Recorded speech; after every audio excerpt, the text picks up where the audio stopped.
Alright, so shaving down the plastic did work here.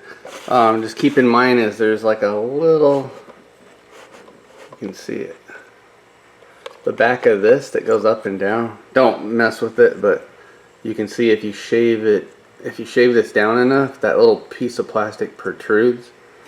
So you have to make sure that you can lock it down, but this thing's on there good. Like you could pick the whole assembly up by it. Like it's not going anywhere. It's on there.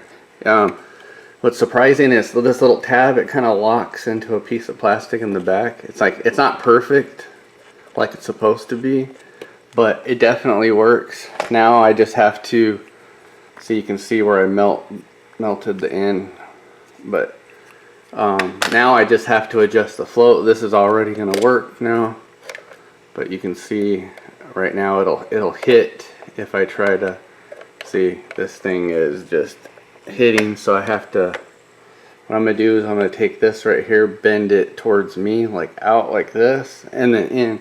So with a little fidangling, this sucker is going to work. So it is possible to swap the CRZ fuel assembly into the RSX and have it 100% working. Like, this is the first time it's been done, and it is almost complete.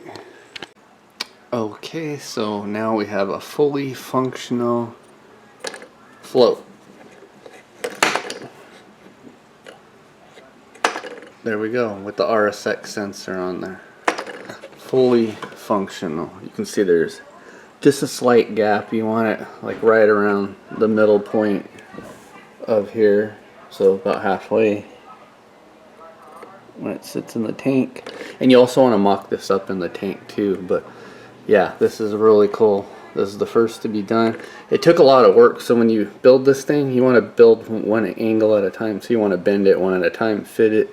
It took me over an hour to do this, but it's worth it because you only have to do it once.